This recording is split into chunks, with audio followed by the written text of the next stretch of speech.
न्यायों को जाने केवल ज्ञान, मानो उसमें डूब गए किंतु न छूता उन्हें सुजान।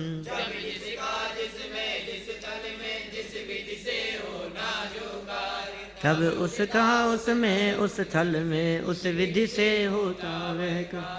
जन्म मरण हो या सुख दुख हो अथवा हो संयोग, जैसे जाने हैं जिनवर वैसे ही सब होने योग।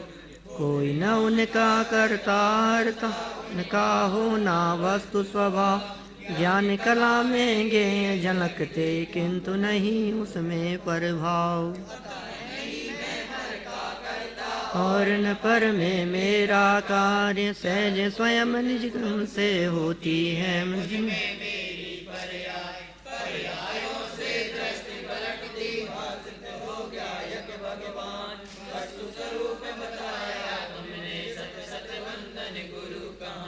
वस्तु स्वरूप बतलाया तुमने शत शत वंदन गुरु कहान।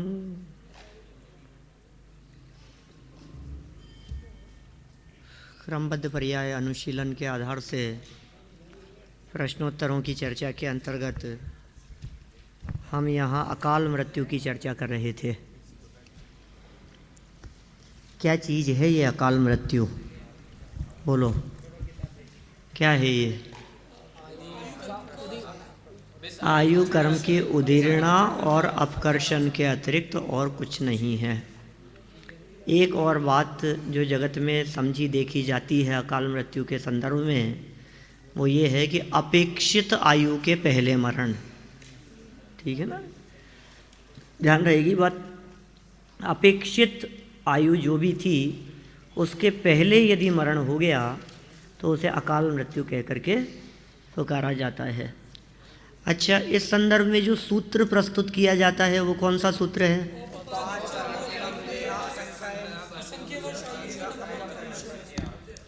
औपाधिक चरमोत्तम देहा असंख्य वर्षायुषो न अपवर्त्यायुष है। कहाँ का सूत्र है ये? दूसरे अध्याय का 53वां सूत्र, अंतिम सूत्र है। इस सूत्र में कितने जीवों की अकाल मृत्यु हो सकती है ये कहा। हो सकती है, ये तो वर्णन है ही नहीं इसमें। मतलब इसमें जो कहे हैं उनकी नहीं हो सकती, और इनके अलावा बाकी के आयु कर्म का अपवर्तन हो सकता है। ठीक है ना। कौन कौन थे वो? सबसे पहला नंबर औपाधिक। औपाधिक मतलब देव और नारकी। फिर दूसरा चरम उत्तम। ठीक है ना, दोनों क्वालिटी जिसमें हो वो चरमोत्तम देह वाले। और तीसरा असंख्यात वर्षों की आयु किनकी होती होगी? भोग भूमि वाले मनुष्य त्रियंचों की। इनके आयु कर्म का अपवर्तन नहीं होता। ठीक है, मतलब इनके अलावा वालों का हो सकता है। अच्छा, ये जो कथन किया गया है, जो इस सूत्र में चर्चा की है, ये बुद्धिमान आयु वालों के संदर्भ में या बद्धमान के संदर्भ में? बुद्धिमान के संदर्भ में। बद्धमान में तो सबके हो सकता है। क्या? बद्धमान आयु में तो सबके आयु कर्म का अपकर्षण भी हो सकता है और उत्कर्षण भी हो सकता है। उदीर्णा तो बंदी ही नहीं है ना, बंधी हुई है, पैकेट बंद ही है वो तो। अब बंद पैकेट के अंदर अंदर ही होना है वो तो। फल तो मिला ही नहीं ना, भोगा तो है ही नहीं उसको। भोगने में उदय उदीर्णा काम करते हैं। ये तो बिना भोगे की बात है। जो आयु कर्म का पैकेट बंद है, उस बंद पैकेट में ही किसी व्यक्ति ने मान लो तिर्यंच आयु बांध ली और बाद में सम्यक दर्शन हो गया, तो अब कहाँ जाएगा वो? भोग भूमि का तिर्यंच बनेगा। ठीक है ना, माने उस तिर्यंच में ही क्वालिटी बढ़ गई। एक ने तिर्यंच आयु बांधी और एक इंद्रिय हो गया, उसने हो गया वो तो चलो। अब दूसरे ने बंधी हुई है एक इंद्रिय की अवस्था, अब वो परिवर्तन हुआ और हो करके वो पंचेंद्रिय तिर्यंच हो गया, उत्कर्षण हो गया उसमें। है तो तिर्यंची, जिसने तिर्यंच आयु बांधी है वो जाएगा तिर्यंच में ही। लेकिन उस तिर्यंच में कैटेगरी वाइज कितने विभाजन है? ऐसे ही देवगति के अंदर, ऐसे ही मनुष्यों में कर्म भूमि का मनुष्य, भोग भूमि का मनुष्य, अल्प आयु वाला, अधिक आयु वाला। ऐसे ही नरक में पहले नरक का, दूसरे नरक का, सातवें नरक का, कितनी आयु वाला। तो इसमें उत्कर्षण अपकर्षण हो सकता है बंधी हुई में, ठीक है। और भुज्यमान आयु में कुछ भी नहीं है, बहुत सिंपल सी बात है। जितनी आयु लेकर के आया है, जितनी बांध करके लाया है, उसके त्रिभाग में आयु कर्म का बंधन होता है। त्रिभाग का अर्थ 3 भाग कर लो उसके। 3 भाग मतलब मान लो 90 लेकर के आया है, वो 90 की आयु बांध रखी है उसने, आया यहाँ जन्म हो गया उसका। अब उसके अगले भव के लिए आयु बांधने का काल कब आएगा? नहीं, 30 30 30 3 हिस्से किए तो 2 भाग पूरे हो जाने के बाद तीसरे भाग का पहला समय वो कहलाता है त्रिभाग। तीसरा भाग, दो हिस्से तो पूरे पूरे निकल जाएंगे। 30 30 30 3 हिस्से किए तो 60 वर्ष उपरांत जो समय होगा, उस समय में उसके अगले भव की आयु बंध सकती है। कदाचित नहीं बंधी, मान लो आयु के बंधन योग्य परिणाम नहीं हुए, तो जितनी बची है 30 बची है ना, अब उसके भी 3 हिस्से करो और 2 पूरे होने पर तीसरे हिस्से में आयु कर्म का बंधन हो सकता है। मतलब क्या हुआ? 80 वर्ष की उम्र में, पहले 60 बीत गए थे, अब 30 बचे, 30 में से 20 चले गई, तब आयु कर्म बंधन का काल आएगा। तो इसका मतलब 80 वर्ष की उम्र में वो काल आएगा, सेकंड चांस, उसे कहते हैं सेकंड अवकर्ष। अब तीसरा चांस कब आएगा? अब 10 में के 3 हिस्से करो तो 6 वर्ष कुछ महीने कुछ दिन आएंगे, ठीक है ना। 10 के 3 हिस्से करो तो कितना आएगा? 10 के 3 हिस्से करने पर 6.66 होता है ना। अब 6.66 के हिसाब से 6 वर्ष तो पूरे हो गए, और 0.66 के हिसाब से जितने महीने और दिन होंगे वो तीसरा चांस आएगा। अब फिर उसके बाद उसमें भी नहीं हुआ तो आगे आने वाले में, फिर आगे आने वाले में, ऐसे 8 चांस बनते हैं टोटल। वो 8 चांस क्या बनते हैं? 8वें चांस में पहुंचते हुए अंत का समय आ जाता है। इसका अर्थ ये हुआ कि 8वीं बार में, माने अंतिम अंतर मुहूर्त में, मरने के अंतर मुहूर्त पहले आयु कर्म नियम से बंधेगा, क्योंकि जहाँ जाना है वो रिजर्वेशन लेकर के जाएगा यहाँ से। ऐसा नहीं कि बिना रिजर्वेशन है तो ये तो खाली करो यहाँ से, और व्यवस्था ही नहीं है कुछ भी। कोई किराएदार मकान तब खाली करता है जब उसको खाली करने के बाद में ठिकाना दूसरा पता हो कि यहाँ जा कर के रुकना है। यहाँ तो मकान खाली कर दिया और कहाँ रुकना है इसका ठिकाना नहीं है, तो दुनिया में कोई व्यक्ति ऐसा नहीं होता। आयु कर्म में भी यही स्थिति है। मरने के बाद में जाएगा कहाँ? वो नक्की है तो ये जगह खाली कर देता है, चला जाता है। ये स्थितियाँ बनती है। ये आयु कर्म के बंधन के बारे में थी बात। खैर चलिए, सूत्र में जो बातें कही गई उन जीवों के आयु कर्म का अपवर्तन, उदीर्णा भुज्यमान में नहीं होगी। बद्धमान से तो कोई मतलब ही नहीं है। भुज्यमान आयु के संदर्भ में ही अकाल मृत्यु की चर्चा करते हैं लोग। बद्धमान में तो किसको क्या लेना देना? अभी मैंने मान लो कौन सी आयु बांध रखी है अगले भाव के लिए, उससे अभी क्या लेना देना है? उससे कोई मतलब ही नहीं है। मान लो कोई व्यक्ति 45 वर्ष की उम्र लेकर के आया तो 30 साल की उम्र में आयु बंधेगी कि नहीं उसकी? और 30 लेकर के आया तो 20 साल की उम्र में बन जाएगी त्रिभाग। लेकिन अब वो कौन सी बंधी और उसमें उत्कर्षण हुआ कि अपकर्षण हुआ, इसकी परवाह कोई नहीं करता। हम तो बात करते हैं कि अभी लाया है, भोग रहा है, एक्सीडेंट हो गया, मर गया, अकाल मृत्यु हो गई, इसे अकाल मृत्यु कहते हैं लोग। अब इस अकाल मृत्यु की जो परिस्थिति बनती है वो सिर्फ भुज्यमान में ही बनती है, और भुज्यमान में भी कर्म भूमि के मनुष्य त्रियंचों में बनेगी। गतियां 4, कटौती करते जाओ। 4 गतियों में से 2 गतियां कट गई, देव और नरक। अब बची 2 ही गतियों में हो सकता है ये, आयु कर्म की उदीर्णा और अपकर्षण। भुज्यमान में 2 में ही हो सकता है, मनुष्य त्रियंच। अब इनमें भी भोग भूमि में नहीं होगा, तो सिर्फ कर्म भूमि। इसका मतलब अकाल मृत्यु की जो चर्चा की जाती है, जो वास्तव में अकाल नहीं है, केवल ज्ञानी के ज्ञानानुसार जो वास्तव में अकाल नहीं है, उसकी चर्चा भी कर्म भूमि के मनुष्य त्रियंचों की अपेक्षा ही की जाती है। और उनमें भी चरमोत्तम देह वालों के नहीं, ये और कम हो जाएंगे। देखिए आप, अब ये जो इतनी बातें कह दी कि भाई केवल ज्ञान में तो वो बातें भी फिक्स है, यहाँ से प्रश्न उठाया 12 नंबर का प्रश्न, आप ऐसा क्यों कहते हैं कि केवली के ज्ञानानुसार प्रत्येक मृत्यु स्वकाल में ही होती है? क्योंकि इससे तो ऐसी ध्वनि निकलती है कि किसी अपेक्षा अकाल मृत्यु भी होती होगी।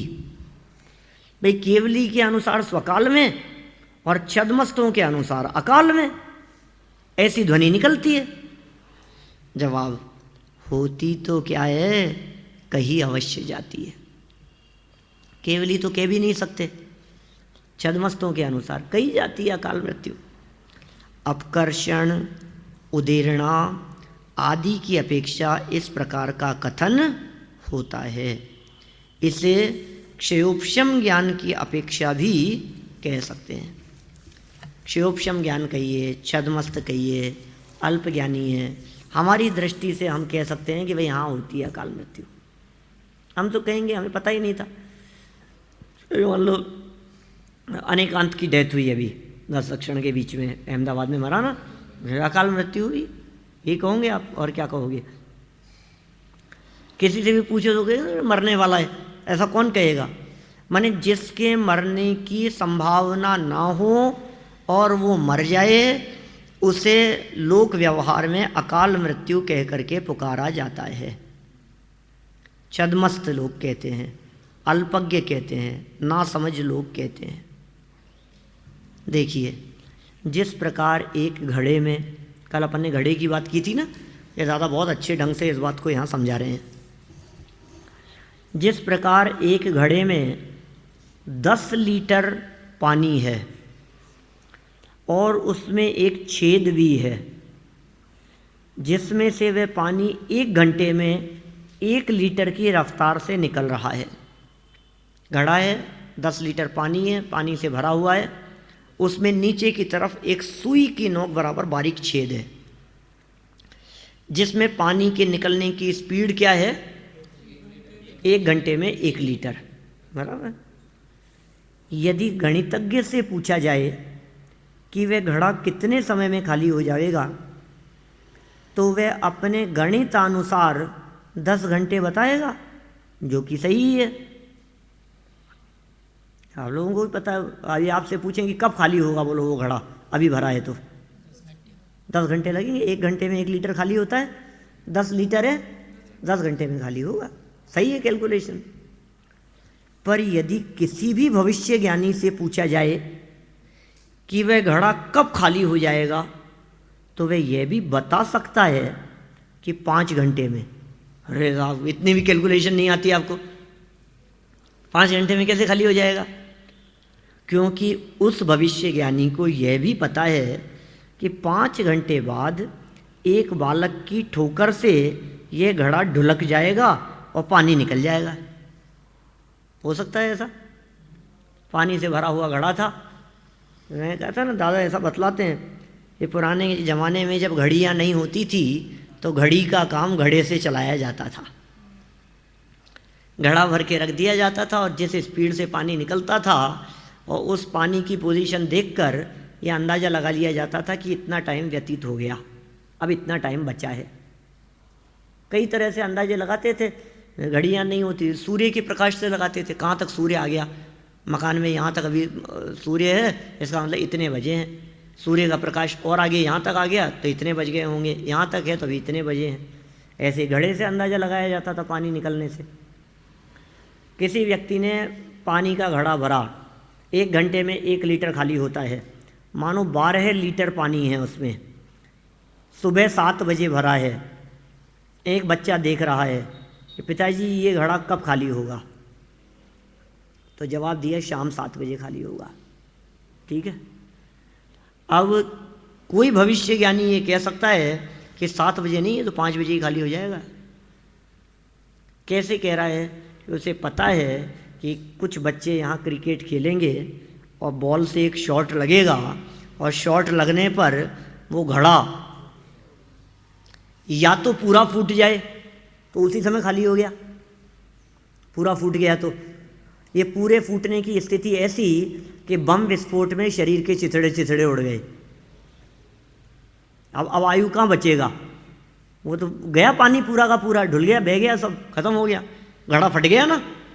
तो ऐसा। दूसरी कंडीशन, झटका इतना तेज लगा कि मानो घड़ा गिर जाएगा, किंतु घड़ा पूरा नहीं गिरा, फूटा नहीं, क्या, और उसमें से बहुत सारा पानी झलक करके गिर गया। ये दुर्घटना की ऐसी स्थिति जिसमें एकदम ऐसे लगा गाड़ी ने उड़ा दिया कि मर गए ये तो, लेकिन मरे नहीं, बच गए, और फिर ठीक होकर नॉर्मल लाइफ चलने लगी। घड़े का पानी उछला, निकल करके बाहर गया, फिर उसके बाद में जितना बच गया था अब वो नॉर्मल वही उसी छेद से 1 घंटे में 1 लीटर की रफ्तार से धीरे धीरे निकलने लगा। नॉर्मल चालू हो गया। अब ये नॉर्मल चलते चलते कब खत्म होगा? 7 बजे नहीं, क्योंकि निकल गया ना बहुत सारा। वो जो बहुत सारा निकल गया वो थी उदीर्णा, झटके से बहुत सारा निकल गया। बस वो बात यहाँ समझाना चाह रहे हैं। जिसको इस बात का पता है कि ये ऐसी घटना घटेगी वो जल्दी भी बता सकता है, और जिसको इस बात का पता नहीं है तो टाइम कैलकुलेशन के हिसाब से बतलाएगा, तो उतना ही है। अब आयु कर्म यदि अपने कैलकुलेशन के हिसाब से चलता रहे तो कोई व्यक्ति 60 वर्ष की उम्र लेकर के आया है, अपने कैलकुलेशन के हिसाब से एक एक बूंद करके जो घड़े में से पानी निकल रहा था उस प्रकार चलती रहे तो समझ लीजिए आप वो 60 वर्ष में पूरा होगा, मरेगा वो व्यक्ति। लेकिन झटका लग गया तो 40 में भी मर सकता है ना। देखो अब गणित की अपेक्षा उसे असमय में खाली होना कहा जाएगा। गणितज्ञ क्या कहेगा, अरे यार ये तो समय से पहले हो गया खाली। गणित की तुलना में देखेंगे तो 7 बजे का टाइम था, 5 बजे हो गया, समय से पहले हो गया।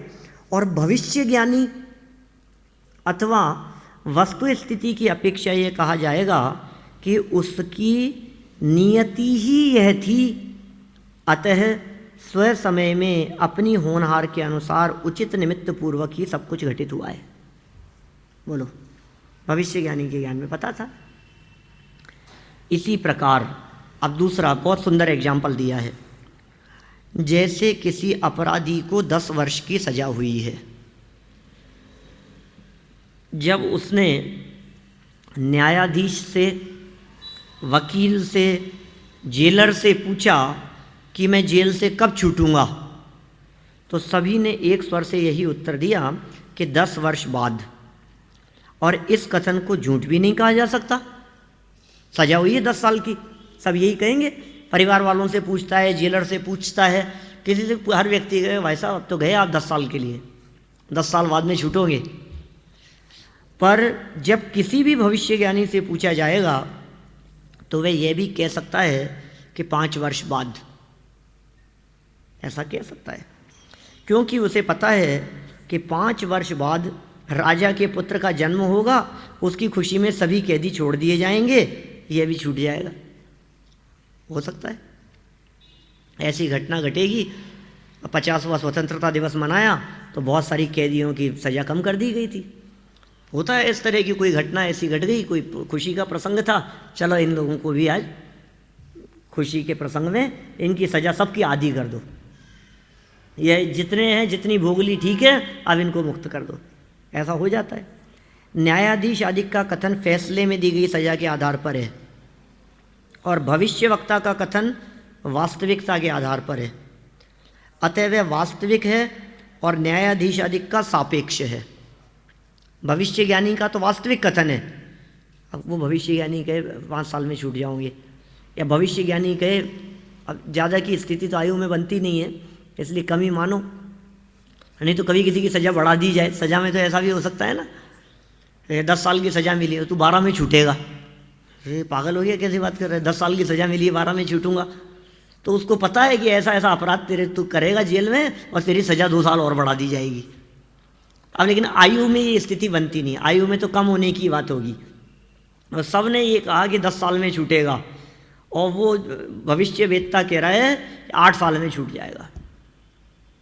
किसको सच माने? कि झूठा है, इसके भविष्य का क्या भरोसा है, इसको तो पता नहीं था, इसको क्या मालूम मुझे कितनी सजा हुई है, ये वैसे ही 8 कह रहा है, मूर्ख 10 की हुई है।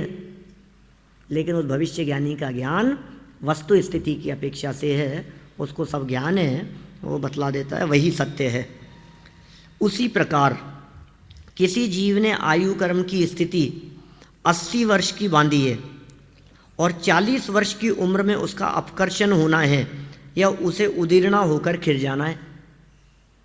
बोलो, 80 बांधी और 40 में अपकर्षण हो जाना है। 20 वर्ष की उम्र में उसने अवधि ज्ञानी से, जिसका कि भविष्य का ज्ञान 10 वर्ष से अधिक नहीं है, अवधि मर्यादा लिए हुए जानता है ना, द्रव्य क्षेत्र परिमाण लिए जाने जिए स्वच्छा, द्रव्य क्षेत्र काल भाव की मर्यादा से जानते हैं। अब उसका अवधि ज्ञान का क्षेत्र 10 साल का है, 10 साल का भविष्य जान सकता है। उसने देखा इस व्यक्ति को, इसके भाव देखे, इसके परिणाम देखे, इसके कर्मों की स्थिति आदि को देख करके उसने क्या कहा, 80 साल तक जिएगा। अवधि ज्ञानी ने ये कहा। पूछा कि इसका मरण कब होगा?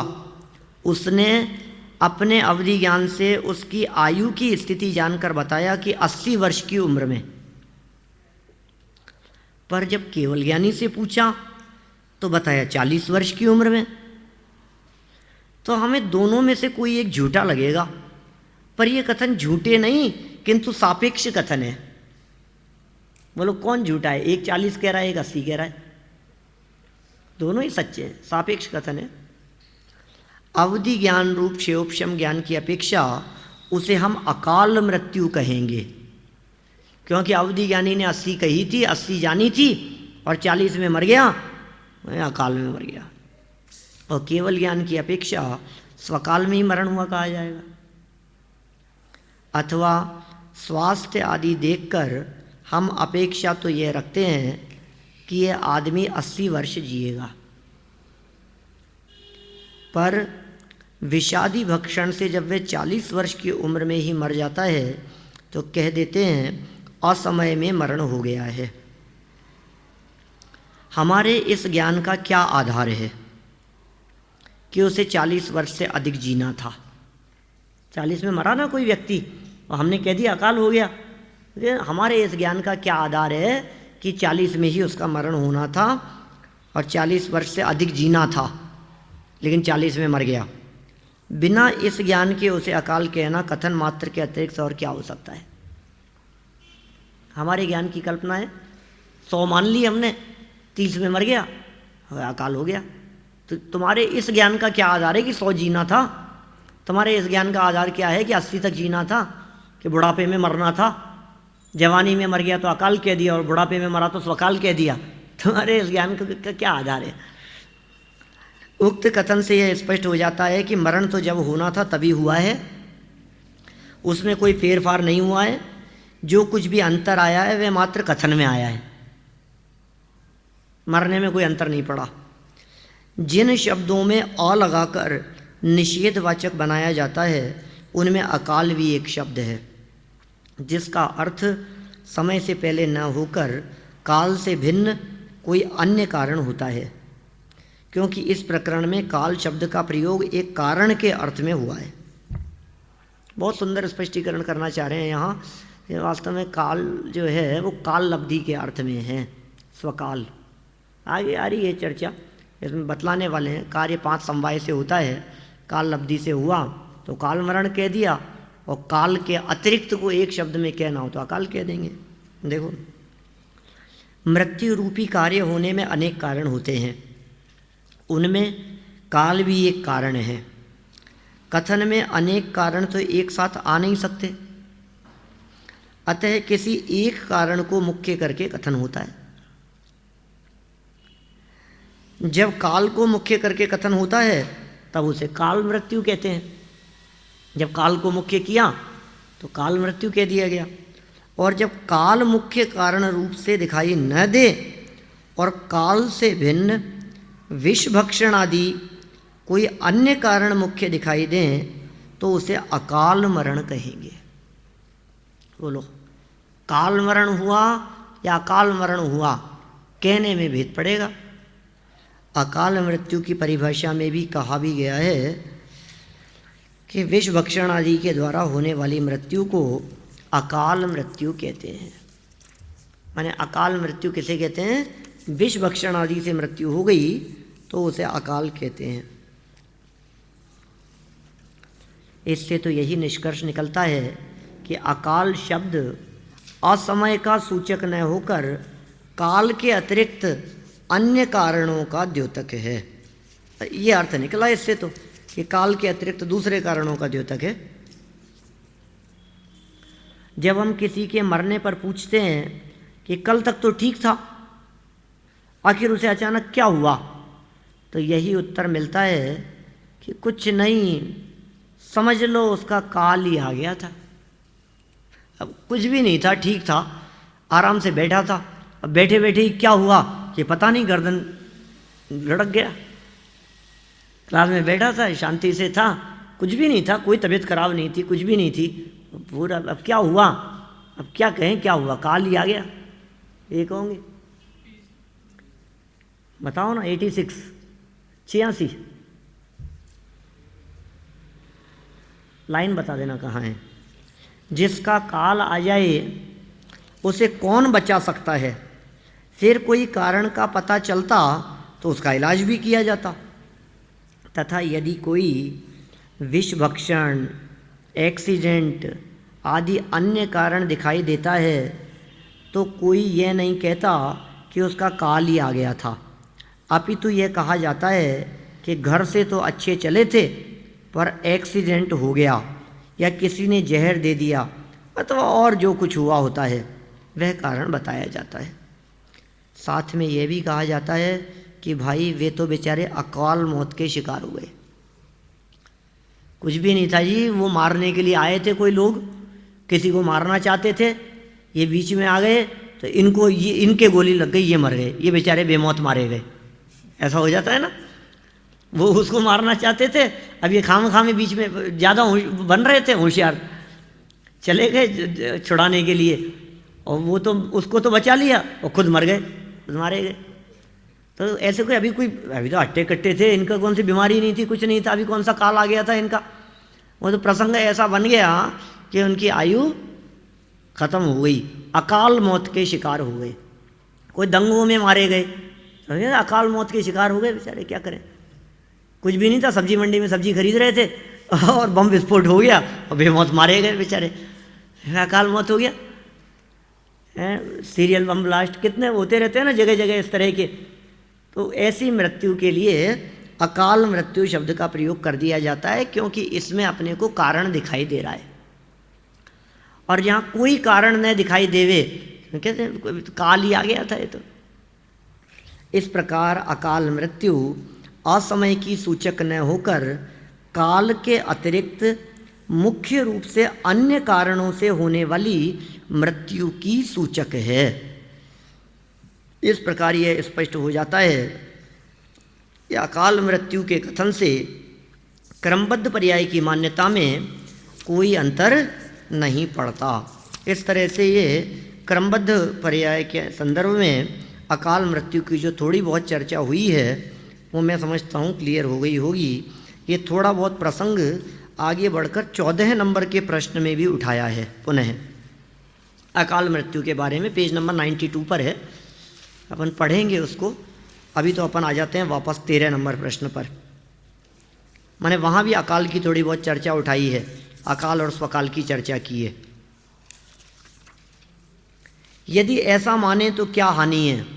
प्रश्न कि केवली के ज्ञानानुसार सब कुछ क्रमबद्ध है और हमारे ज्ञानानुसार अक्रमबद्ध, ऐसा माने तो क्या दिक्कत है? क्योंकि केवली को भविष्य का ज्ञान है और हमें नहीं है। बोलो, तो केवली के ज्ञानानुसार तो निश्चित है क्रमबद्ध है और हमें ज्ञान नहीं है इसलिए अक्रमबद्ध है। ऐसा मानने से अनेकांत भी सिद्ध हो जाता है। क्या? क्रमबद्ध और अक्रमबद्ध, जो ऐसे अनेकांत का मखौल उड़ाते हैं लोग अन्य मतावलंबी। ये जैन कुल में जन्म लेकर के भी ऐसे तर्क देने वाला ये अन्य मतावलंबियों जैसा है। बात तो अनेकांत की कर रहा है, जैसे मैं जैन हूँ और कैसा है अनेकांत इसका? एकांतवादियों जैसा। हमारे मानने से वस्तु का स्वरूप दो प्रकार का थोड़े ही हो जाएगा। वह तो जैसा है वैसा ही है, और हमें भी तो उसे वैसा ही समझना है जैसा कि वह है। उस पर अपनी मान्यता थोड़े ही लादना है। केवली भगवान का ज्ञान पर्यायों की क्रमबद्धता को स्पष्ट देखता जानता है। हम उसे आगम से, अनुमान से, युक्ति से जानते हैं। बोलो, दोनों से हो गया ना क्रमबद्ध। उन्होंने प्रत्यक्ष देखा तो क्रमबद्ध कहा, और हमने आगम से, अनुमान आदि से देखा तो कह दिया क्रमबद्ध।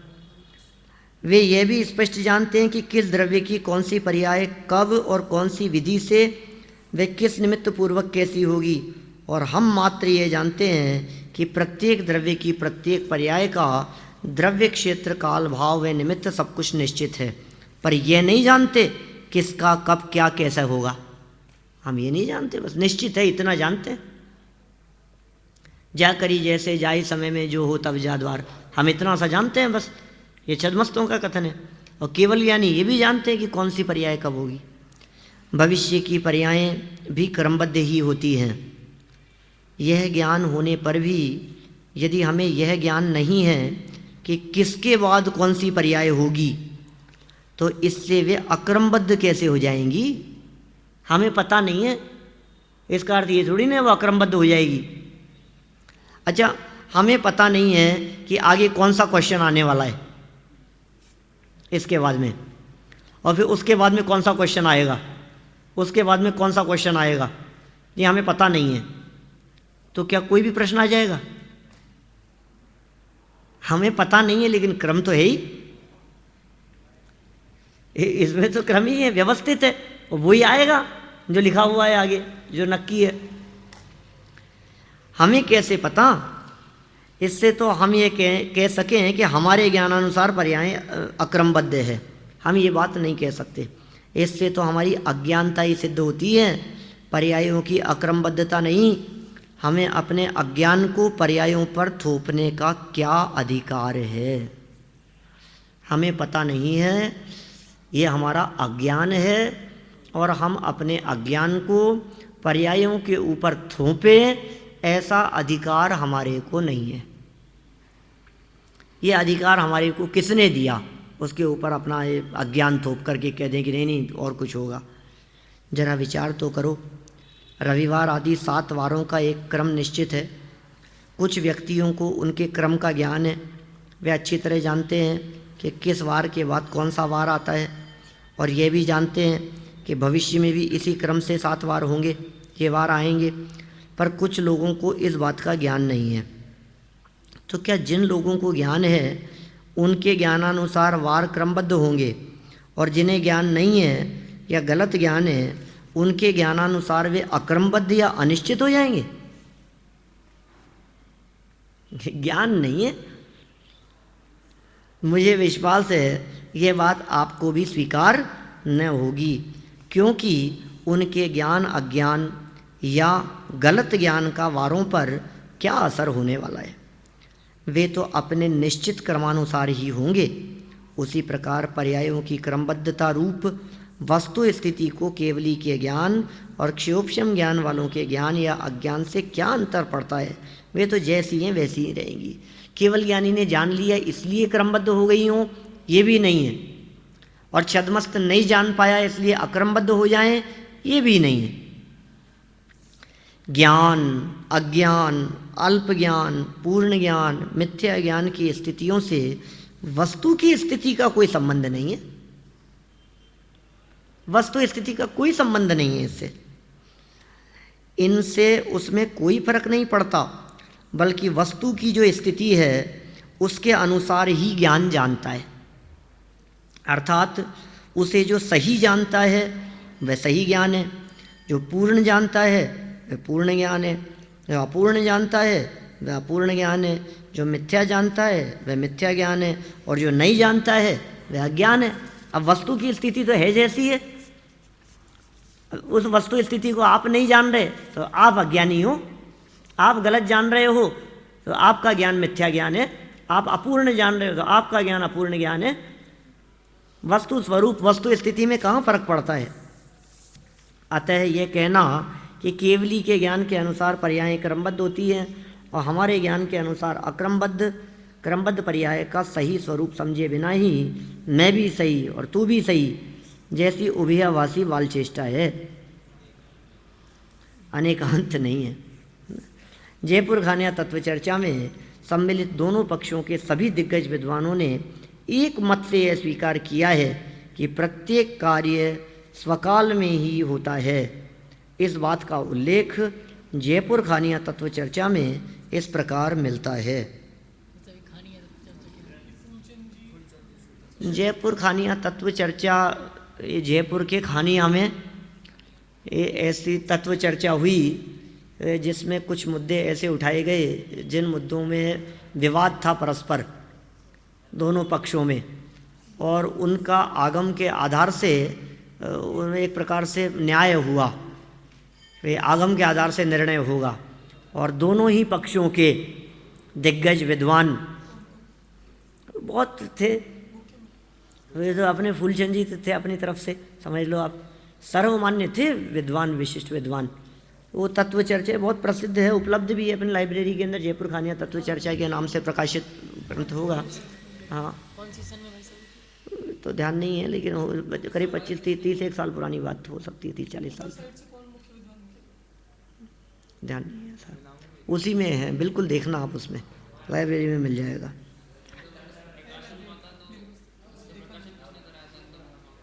वो देखना पड़ेगा, है ना। हाँ, उसको लिखित में होता था। हाँ, जैसे शतरंज का खेल चलता है तो उसमें सब में लिख करके खेलते हैं। तुम लोग कैसे खेलते हो यहाँ? तुम लोग नहीं लिखते हो कुछ भी, वो तो चाल लिखते हैं, पूरा एक एक चाल लिखी जाती है। तो लिखना ही नहीं आता होगा, कभी लिखा नहीं था तुम लोगों को। एक एक चाल कौन सा चला, नंबर डले हुए होते हैं, 1 2 3 4 5 6 7 8, ऐसे 8 नंबर और ABCD।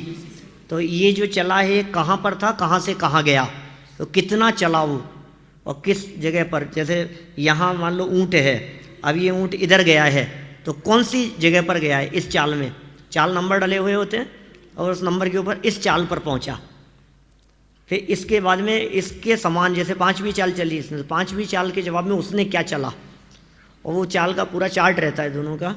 और उस चार्ट को यदि आप रखो सामने और कोई व्यक्ति न हो तो आप ये देख सकते हो कि आखिर ये कहाँ गलती हुई और कौन सी जगह पर इसने चूक करी थी, जिसका इफेक्ट कहाँ आया।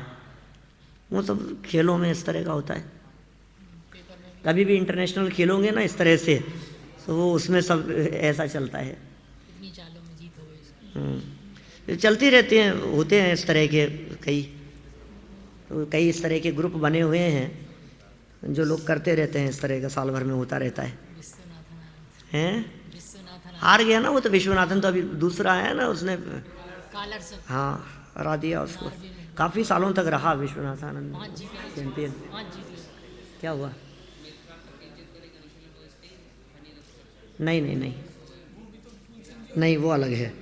चलो कोई बात नहीं, अब अपन आगे चर्चा कल करेंगे, है ना, ये प्रकरण पढ़ते हुए। और आगे फिर इसमें प्रकरण उठाया है अकाल मृत्यु के संदर्भ में।